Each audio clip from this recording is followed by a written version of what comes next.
Assalamualaikum warahmatullahi wabarakatuh.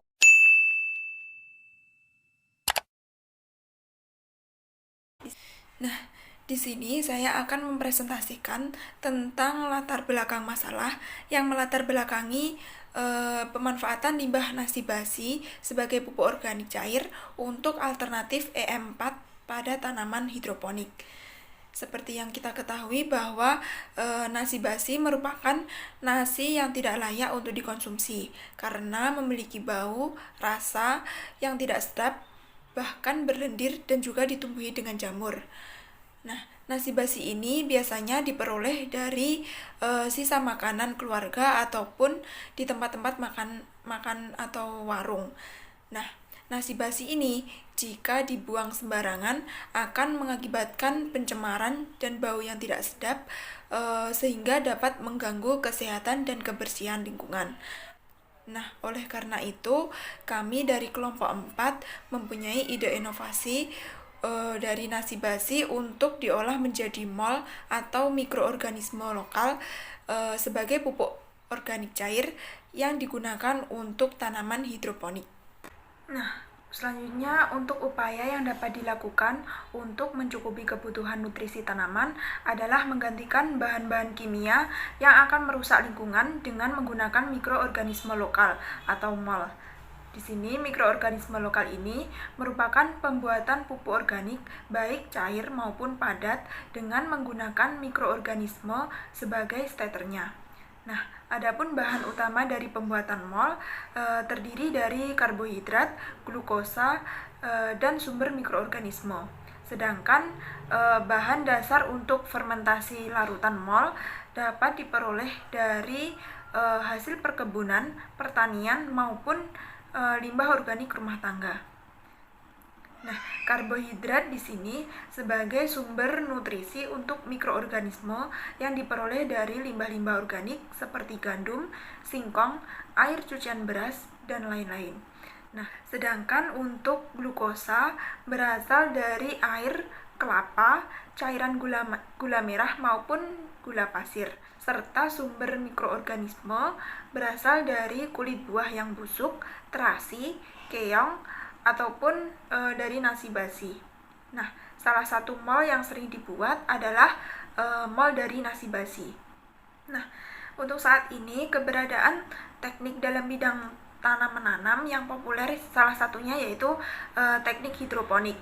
Hidroponik merupakan budidaya dengan memanfaatkan air tanpa menggunakan tanah dengan memfokuskan pada pemenuhan kebutuhan nutrisi pada penanamannya. Nah, kebutuhan air pada hidroponik ini juga tidak terlalu banyak hingga dapat ditanam di daerah yang memiliki sumber air terbatas. Dalam teknik hidroponik ini tentunya memerlukan material terbaik untuk hasil yang lebih baik juga. Namun, bercocok tanam secara hidroponik ini bisa dikatakan gampang-gampang susah ya, karena memerlukan perawatan yang lebih dibandingkan dengan bercocok tanam biasa. Bercocok tanam secara hidroponik ini juga memerlukan tambahan nutrisi untuk tanaman agar tanaman dapat tumbuh dengan subur. Dengan adanya permasalahan tersebut, mendorong kami untuk membuat sebuah rancangan pembuatan pupuk organik cair dari bahan nasi basi sebagai pengganti EM4 pada tanaman hidroponik. Sedangkan untuk landasan berpikir berbasis saling temasnya yaitu untuk teknologi yaitu fermentasi nasi basi yang digunakan sebagai pupuk cair untuk alternatif EM4 pada tanaman hidroponik. Nah, untuk sainsnya kita menggunakan mikroorganisme dan untuk lingkungannya yaitu dapat mengurangi pencemaran limbah pada lingkungan sekitar serta pupuk organik cair lebih ramah dengan lingkungan. Sedangkan untuk masyarakatnya yaitu untuk mengurangi biaya yang dibutuhkan untuk tanaman hidroponik serta meningkatkan kreativitas pengelolaan limbah sisa nasi basi. Sekian presentasi dari saya, selanjutnya akan dilanjutkan oleh Nurul Azizah. Saya Nurul Azizah. Menyambung dari materi sebelumnya, kini akan membahas kajian pustaka. Poin yang pertama adalah limbah rumah tangga nasi basi. Limbah atau sampah secara umum dapat diartikan sebagai bahan yang tidak lagi digunakan dan dibuang sebagai sisa. Limbah yang tersusun oleh senyawa organik seperti dari tumbuhan, hewan, atau kotoran disebut limbah organik. Sampah organik adalah barang yang dianggap sudah tidak diperlukan dan dibuang oleh pemakai sebelumnya, tetapi masih bisa dipakai kalau dikelola dengan prosedur yang benar. Jadi ininya limbah organik ini adalah sampah yang biasanya dibuang, namun sebenarnya jika dikelola dengan baik, bahan ini atau sampah ini sebenarnya masih bisa digunakan. Meskipun mudah terurai, namun tetap saja sampah-sampah atau limbah organik perlu dikelola dengan baik. Karena jika tidak akan menimbulkan pencemaran lingkungan dan akan mengganggu kesehatan manusia. Penambahan jumlah penduduk dapat berakibat jumlah sampah juga semakin meningkat. Penambahan jumlah sampah dapat berasal dari sektor industri ataupun rumah tangga. Pada data nasional Indonesia tahun 2018 menunjukkan bahwa 62% sampah dihasilkan dari sektor rumah tangga. Jadi lebih besar sampah itu dihasilkan dari sektor rumah tangga dibandingkan dengan dari sektor industri. Merujuk pada data statistik lingkungan hidup Indonesia yang dikeluarkan oleh Badan Pusat Statistik atau BPS bahwa hanya 1,2% sampah rumah tangga yang dikelola. Jadi cukup banyak masyarakat yang kurang peduli dan tidak mengelola sampah rumah tangga dengan baik. Salah satu limbah organik rumah tangga yang cukup banyak dihasilkan sehari-hari adalah nasi basi. Sebenarnya sisa nasi basi ini bisa saja diberikan kepada hewan ternak seperti ayam atau bebek, namun tidak semua masyarakat memiliki hewan peliharaan, apalagi masyarakat yang di kota. Tidak hanya di masyarakat, sebenarnya sisa nasi basi juga banyak dihasilkan di tempat-tempat makan atau warung.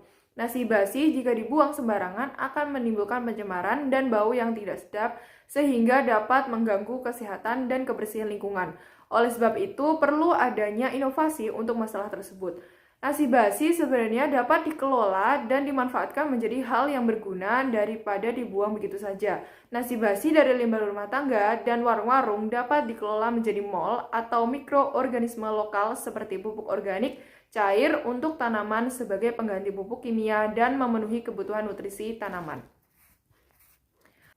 Poin yang kedua adalah pupuk organik cair. Pupuk merupakan suatu bahan yang diperlukan untuk tanaman yang bertujuan mencukupi kebutuhan zat hara sehingga tanaman dapat berproduksi dengan baik. Terdapat berbagai jenis pupuk, diantaranya ada pupuk organik dan pupuk anorganik. Pupuk organik adalah pupuk yang berperan dalam peningkatan aktivitas biologi, kimia, dan fisik tanah sehingga tanah menjadi subur dan baik untuk pertumbuhan tanaman. Namun, para petani cenderung menggunakan pupuk dan pestisida anorganik yang sebenarnya akan dapat menimbulkan dampak negatif yang berhubungan dengan degradasi lingkungan. Maka dari itu, masyarakat perlu lebih menyadari dampak buruk dari pupuk dan pestisida kimia yang dapat berpengaruh bagi kesehatan manusia dan lingkungan. Sementara ada dua jenis pupuk berdasarkan bentuknya, yaitu pupuk padat dan pupuk cair. Pupuk organik cair adalah larutan dari hasil pembusukan bahan-bahan organik yang berasal dari sisa tanaman, kotoran hewan, dan manusia yang kandungan unsur haranya lebih dari satu unsur. Pupuk organik cair dapat digunakan pada tanaman biasa dan juga tanaman hidroponik. Pupuk organik cair mengandung komposisi nutrisi yang dibutuhkan oleh tanaman sehingga dapat digunakan sebagai alternatif pengganti larutan murni AB mix pada pertanian hidroponik. Poin yang ketiga adalah tanaman hidroponik. Tanaman hidroponik adalah tanaman dengan sistem budidaya menggunakan air yang menggunakan nutrisi dan mineral tanpa tanah. Proses budidaya dilakukan dengan kondisi lebih bersih tanpa menggunakan pupuk kotoran hewan. Pada dasarnya, sistem hidroponik ini lebih mudah pengolahannya dibandingkan sistem biasa karena tidak memerlukan pengolahan tanah. Namun juga memerlukan kebutuhan nutrisi yang ekstra agar berproduksi dengan baik. Larutan nutrisi yang paling mendasar adalah nitrogen, fosfor, kalium, kalsium, magnesium, dan sulfur, yang juga dilengkapi dengan mikronutrien. Pada tanaman hidroponik, umumnya memerlukan larutan nutrisi AB mix untuk kebutuhan nutrisi tanaman. Namun, pupuk organik cair juga dapat digunakan sebagai alternatif yang lebih mudah dan lebih murah. Perkenalkan, nama saya Ahmad Niamul Hadi. Saya akan melanjutkan penjelasan dari kelompok saya, yaitu tentang cara pembuatan pupuk organik cair. Cara pembuatannya ada beberapa langkah, yaitu yang pertama, langkah pertama ialah nasi yang belum ditumbuhi jamur dikumpulkan dan dibentuk bulat, kemudian dimasukkan ke dalam wadah yang tertutup rapat dan disimpan di tempat yang tidak terkena sinar matahari selama 1 minggu. Selanjutnya ialah langkah kedua. Setelah nasi berubah menjadi kecoklatan, pindahkan nasi ke dalam botol ukuran 2 liter. Langkah yang ketiga yaitu kemudian dilarutkan 5 sendok gula pasir dan 1,5 liter air dan dimasukkan ke dalam botol. Selanjutnya yaitu langkah nomor 4, tunggu proses fermentasi selama 4-5 hari hingga keluar endapan pada nasi.